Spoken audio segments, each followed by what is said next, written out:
ये है ideas of India. India is the fifth largest economy in the world, moving to being the third largest. India will also soon be the largest civilization on the planet. And more importantly, India has started playing a leadership role on the world stage already. It's a fragmented world, but India is leading in geopolitics, India is leading from an economic standpoint, and in many other areas that are important for the world, like climate change. We are growing today at 7% annually, and I believe we will hit 8% next year and going forward. Over the next 7 years, the Indian economy will add as much to the world GDP as will the entire European Union combined. We have also taken leadership in enhancing the lives of people.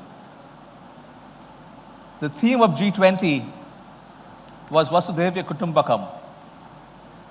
One earth, one family, one future.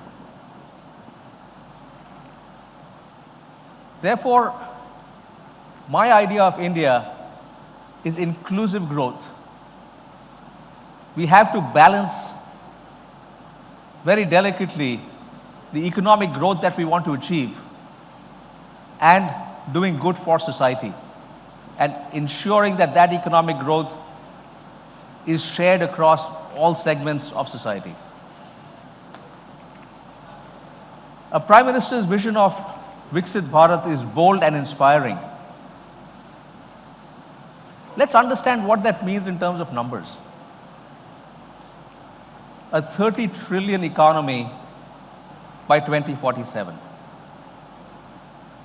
with $17,250 of per capita income.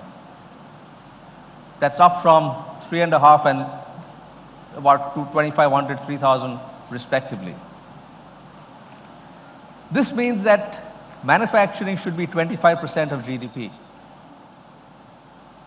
The implications are that manufacturing must grow 16 times in the next 23 years. 16 times.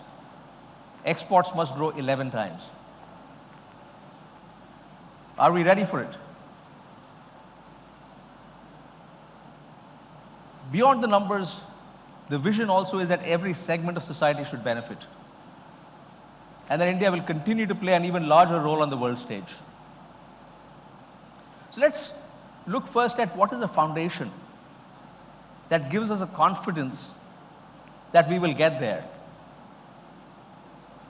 The foundation starts with economic stability, and this has been done over multiple years. We've seen the union budget over multiple years prioritize what I call economics over politics. It has been setting up long-term growth through a much higher investment in capex, through many other mechanisms that ensure fiscal discipline and set up India very well for this long-term growth. The RBI has done a stellar job in fighting inflation, being proactive around doing so, and in multiple other areas to ensure that there are no economic shocks that come in.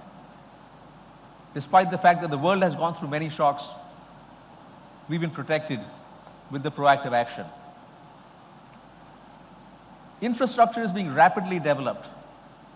Roads, ports, airports, logistic hubs, everything that's required to make manufacturing competitive in India. Ease of doing business is a very key priority, and the recent budget talked about states getting incentives for doing so as well, which is a very welcome step. So to make this vision a reality, each of us has to play a role. And I'd like to outline 4 areas that are critical. First is Make in India. Remember the time when we would all look for foreign products because all the foreign products were the really good ones? Even some of the younger folks in the audience, I think, would remember that time because that wasn't that far back. Today that has changed. 99% of mobile phones are made in India. Beyond that, India exports $1 billion of mobile phones every year. India manufactures, or is the second largest manufacturer of footwear. And we've got some great companies that do that here. Automobiles, my favorite topic. India makes world-class cars today. Our cars have beaten all the global majors in India, hands down. If you just look at the numbers that we've sold of the XUV 700, of the Thar, of the Scorpio N, it's far, far higher than any of our global competitors. And I would give a lot of credit to the Tatas as well. They've done a stellar job in building a world-class business here also. So Indian manufacturers have come to the stage with products that are world-class today, with R&D in India. We will be leading the electric revolution not only in India, but also around the world. The second topic I talk about is women-led development. For India to get to Viksit Bharat, this is critical for us. And it requires a lot of change. There are many biases, there are many aspects of our culture that need to change. And we need to ensure that we have an inclusive culture in companies across the country. We need to have equality. And this is one that has to be a priority for each one of us. At Mahindra, we have taken a target of educating 1 million girls every year and of skilling 1 million women every year.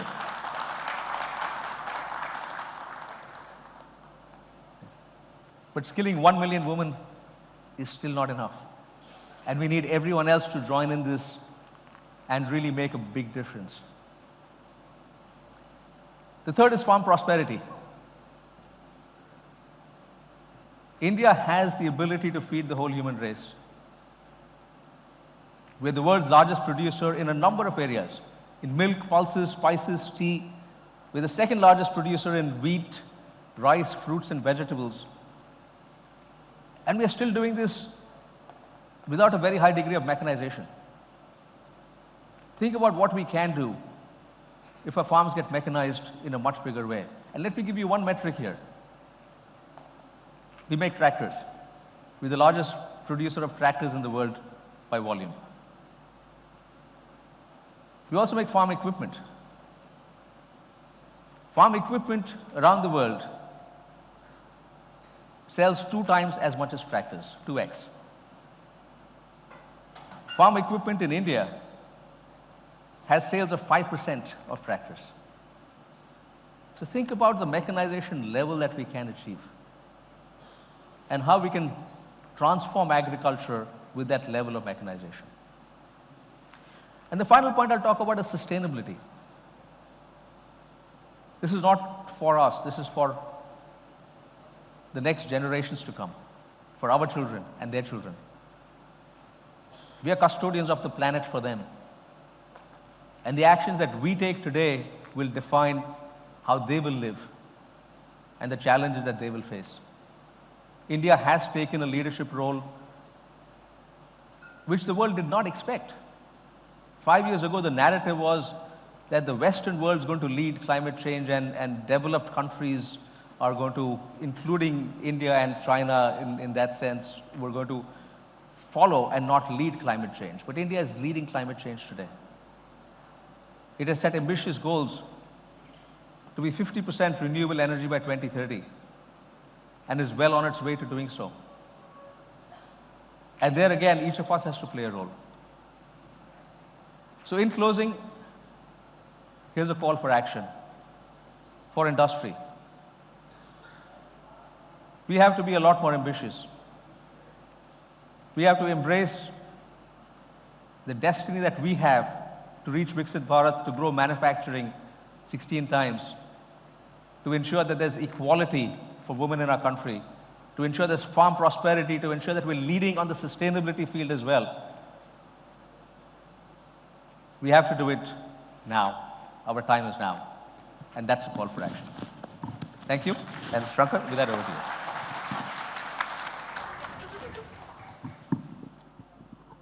That sets us up for a very good chat. Uh, you have a unique vantage point. You are the president of FICCI, and that gives you a view of small, medium, micro enterprises, fellows. You're also the CEO of Mahindra, which is at the intersection of the urban and rural economy.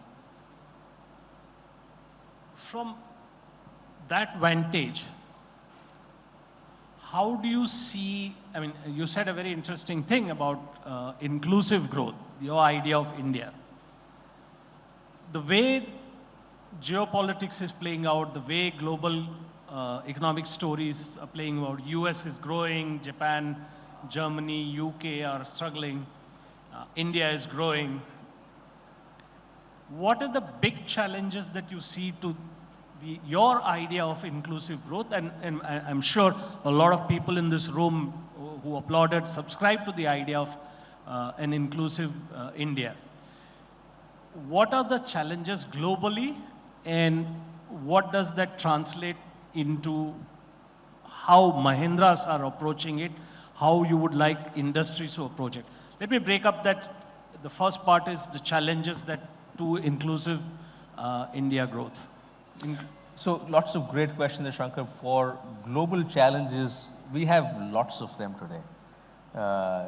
At one point in time, we used to talk about a VUCA world. Right? That VUCA world seems to be a very nice and tame world compared to what we live in right now. There's always something happening on the global stage that impacts us, and we've got to quickly scramble to act. But the good part there is we're used to it now. We've done that. And we are quick to act, we're quick to pick up on challenges and address them. Also, India's grown. At one point, if something happened in the world, as the saying was, the US sneezes, the world catches cold. India doesn't catch a cold anymore, because India has shown a strong path for growth with the challenges around the world. And again, I would give a lot of credit to the policies that have enabled this to happen. During COVID, governments around the world were essentially printing money and handing that out to everyone. In retrospect, that wasn't that great an action. That caused inflation, that has caused a number of other challenges that countries are grappling with today. We did not do that. We were proactive in inflation, and today inflation really is not an issue in India. So India is much better positioned to handle those challenges right now. How is Indian industry, from your standpoint as FICCI president, how is Indian industry sort of leveraging those challenges into opportunities? Indian industry, if I were to look at it across from a FICCI standpoint, is very excited about this. I must say that industry has been, in some sense, waiting and watching as well. Because of some of the challenges, if we look at the growth in capex from a private standpoint, it has not been as high as it should be. It's been government capex that's really driven the economy so far. But private capex is starting to grow now. Capacity utilization in multiple sectors has started to reach a point where there needs to be more investment. And we're starting to see significant investments being made by various different companies that's benefiting the MSMEs in a significant way. We started to see FDI coming in. The world is looking at India today as a major destination. Not as China plus one, but India in its own right. And as that happens, MSMEs and the ecosystems that get built around it will benefit significantly.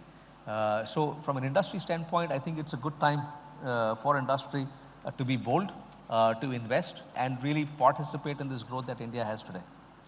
Last year, if you remember, Finance Minister Nirmala Sitharaman, while speaking to industrialists, compared the situation of private industry with Hanumanji, who didn't know, I mean, what would it take for you guys to know your strength? What exactly was the hurdle for Indian private industry to invest, to ramp up capex? And how do you see that easing out? Was it the cost of money? Was it the uncertainty in the world? Which part of the story played on the minds of the industrialists? I'd say it's more the uncertainties around the world, because the balance sheets today are very strong, and therefore the ability to invest is far greater than it has been for many years. And as industry has gotten better at addressing some of the challenges. As industry is seeing India not getting a cold when the world sneezes, that's creating a lot more comfort and confidence. Though even a year ago, some of us were investing. In the auto industry over the last 2 years, Mahindra has doubled its capacity. Now that's not an easy task to take to say we're going to go out and double capacity, but that's what we've done. And even we're finding that's not enough, so we're adding more capacity even now. In the tractor industry, we added capacity by 60%. So investments have been made, they just need to be made at a greater pace over the next few years. So, in this wide swath of verticals that Mahindra is involved in, I don't know how many people in the audience are sort of recognize this. Your group is involved all the way from infotech to rural to SUVs to building homes. How has Mahindra's leveraged this opportunity and challenge? And the second question, I'll come to the technology part of it because you made a mention of technology in your presentation. But how has, beyond leveraging, beyond ramping up capacity, what would you say has been the hallmark of Mahindra's attempts in growing the economy? So first, in terms of where Mahindra stands today, we are driving exponential growth across our businesses. For our large businesses, auto and farm, where we got market leadership, we are looking at a much more aggressive global growth. Electric vehicles, of course, and a lot more from a farm mechanization standpoint. We've got what we call 10 growth gems.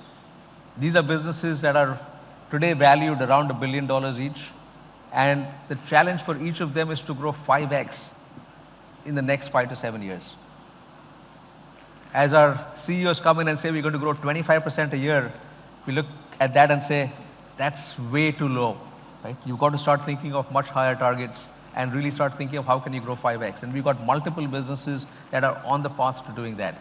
So for us, it's really about tapping into the energy that is in India today. We feel that there is tremendous potential here, and across businesses, we're looking for exponential growth. On the technology side, that is going to be a game changer. And our focus is that we will be a tech leader in every industry that we're playing in. And that starts with people. Our mandate to our CEOs is that you will be a tech leader. Don't tell us your IT department can answer the questions or your CTO can answer the questions. The CEO must be the tech leader. Every business leader must be a tech leader. And similarly, every tech leader must be a business leader because technology is intertwined in what we do today. Gen AI will change the game, but Gen AI is just one of the many. I do feel that the hype is greater than reality right now, but in the longer term, it will actually do a lot more than what many of us think. Beyond that, we've got various aspects of AI that have still not fully been tapped into. We've got quantum computing that's coming up around the horizon. And there are many other technologies that we've got to look at. Metaverse is one of them. So all of these combined will really change the way in how industries operate. And that is something that we've got to be at the forefront of. You mentioned Gen AI, and this is one of the themes the Prime Minister is very keen on. He has spoken about it, inducting Gen AI into education, into health. And one big area is agriculture, and you guys are big there. And the other area the government is very keen on, yesterday Maharashtra government has announced new policy for subsidies for rooftop solar. Now rooftop solar is the other big idea. So you're in urban spaces, you're in rural spaces. How are you approaching the idea of pollination, of expanding renewables across India, which makes, in a sense, the idea of rooftop solar is part of the Atmanirbhar story because the consumer becomes Atmanirbhar in that. And how do you use AI in agriculture? Yeah, see, the good part of the Mahindra Group is more often than not, we are in that business already. So we are in rooftop solar today. We have a company called Solarize that has been doing this for many years. And the recent policies are exactly what was needed for the industry. And there is a huge benefit to doing this, because it can save costs significantly for consumers. We are also in renewables, and we've just launched India's largest renewable InvIT. And in fact, by some metrics, it's Asia's largest renewable InvIT as well. And this is a business that's growing 5x right now, In fact, it's growing faster than 5x. So the discussion we had just yesterday was, should we set a target for 10x growth in the next 5 years? So renewables and rooftop solar will grow significantly in India, and there's just huge opportunity there for companies to come in and take advantage of that. How about taking Gen AI to the farmers? Is there like a flyover or a bridge or an SUV for taking this technology to the farmers? See, Gen AI today is in experimentation mode, and we're actively experimenting across multiple things, right? From the simplest things around improving call center dynamics to more complex thing around product development and how can you reduce the cycle time in product development, to making life easier for the consumer in how they use their products. So there are multiple experiments that we're doing across each of our businesses. We have the advantage of Tech Mahindra coming in to be able to do that, and therefore our tech play with the use cases that we have in businesses start becoming very powerful. Now, all these new technologies also threaten the existing economic models, the business models that companies have. How does India sort of position itself and harvest the demographic dividend that we've been promised for so many years? So first, in this threat lies the opportunity. And this is really where it plays to India's strength. India's strength has been IT services, but IT services businesses have also graduated from being a BPO to doing a lot more than that and being at the cutting edge of technology today. And that's how we can lead Gen AI, but what is required is merging that with industrial businesses. It can't be IT services just doing that for global clients. How do we make that part and parcel of what we do in every single business that we are in? And that's the journey that we are on right now. So the big challenge really is in agriculture and how to take AI and other technologies. And I come back to you because you are in Mahindra as a finance house, as a house that does credit, as a house that produces tractors, as somebody who's involved in infrastructure projects and in rooftop solar. The big challenge is that 45% of India's labor force is dependent on 1/6 of the national income. This is where poverty of India or the poor of India are located, which is why we have to feed 80 crore people with ration. Is there anything that is ongoing that you can share with the room? Any idea, secret? I don't want you to get into trouble with regulators or your shareholders, but anything that is inspiring you that you could make this happen, the change that you want to see? So a lot is happening already. So each of our tractors can now have a sensor that gives a lot of information to the farmer. And there are multiple ways for us to now look at how much seed do you need in the soil, where do you need that, what is the moisture level in the soil, how much fertilizer is required, and therefore you put only that level of fertilizer. With drone technology, it becomes automated in doing so, and you not only save on seeds and fertilizers, you also ensure much healthier crops as a result of that. How do you look at diseases coming in even before they come in, scanning for that, identifying what the disease is and being able to address that in a pinpoint manner rather than waiting for the disease to spread to a huge part of the crop and then trying to put pesticides over all of it. So there are multiple technologies that are out there today that we are driving that enable all of these things and therefore will increase productivity of farmers quite significantly. I mentioned to you about demographic dividend, and sort of this is one point got left, is India's largest employers are the technology companies, the IT companies. And this has not been a very good year for students in campuses. I'm told barely a tenth of the number of 1.5 million engineers that we produce are being recruited. How does Tech Mahindra see this as an opportunity, as, because the disruption that is there and the uncertainty that is there in the world is sort of pushing a lot of young people are feeling anxious about this year, as you know, and you are probably one of the companies which goes to all the campuses, business schools and engineering schools. So young people are anxious. What will you tell them to make them feel more assured about the placement scene? So first thing I'll tell them is Mahindra is hiring. we are growing at a rapid pace across businesses, but there are many other Indian companies that are growing at a rapid pace now as well. So there may be certain blips we see from time to time, but I would say that's just temporary right now. We have the advantage of the demographic dividend, and that's compared to countries that are declining in populations. Right? There are some estimates that say that China will be half its population or 40% of its population in a certain period of time. Japan's going to be 75% of its population or reduced by 25%. And India has the advantage where we're going to grow. And our workforce is going to grow. We're going to reach the peak by 2030. And for that, we do need to create a lot more jobs, but we also do need to increase manufacturing 16 times. So as we think about the potential we have, all of this comes together. If we grow at a low rate, that will in fact be a disaster for us because we will not be able to provide jobs. At the rate of growth we have, it's all about learning and skilling. Because industries will change, they will adopt. The kind of jobs we have today may not exist 10 years later.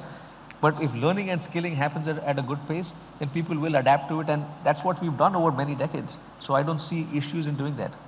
And you see the government actively doing that, an active labor policy where upskilling, reskilling is part of their program? We see the government actively doing that. In fact, just 2 weeks ago, I was in detailed discussions with the Ministry of Education and with the minister as well as with the secretary there, and they are very keen to do a lot more. There are a number of policies they've outlined. They're looking at how to transform ITIs in a much more significant way. There are 15,000 ITIs that we have. They're looking for public-private partnerships for the ITIs. So in my role as FICCI, we are looking at how do we really help transform education and skilling in India that will enable us to be able to adapt to the changing times that we will face. Last and most interesting question that a lot of people in the audience would like to know from you is what is it about the Indian CEO that makes him or her so desirable for global companies? I mean, if you go to the Bay Area, you go to the financial sector, you see Indian names on all the C-suites. What is it about Indian CEOs that makes them so desirable for global corporations? So I'd say there are a lot of things. First is that we've had to compete at every level, and that includes everyone in this room, to get to where we are. And if you look at application rates at engineering schools in India, at medical schools in India, at management institutes in India, the selected percentage is far lower than Harvard or Yale or Stanford or any of the top universities in the world. So the level of competition has been very high right from the very start. And that enables you to continue getting better. The second is the ability to deal with uncertainty. Right? Things have never been laid out on a platter and said, here's what it is. You've got to be able to find ways, create a framework, create a structure, and deal with uncertainty. And it's also being able to deal with people. I think these are some of the things that really help Indian CEOs or Indian leaders stand out amongst the others. And if I were to ask you a one-line guru mantra for youngsters, what would it be? Have the right balance in life. Yes, there's a lot that will happen from a work standpoint, and I know that there is a lot of ambition, which is a good thing, but have the right balance that enables you to look back at life and say, I lived it well. As Gautam Buddha said, impermanence is the only permanent thing. Thank you very much. Ideas of India, ये है Ideas of India. ABP Networks, Ideas of India.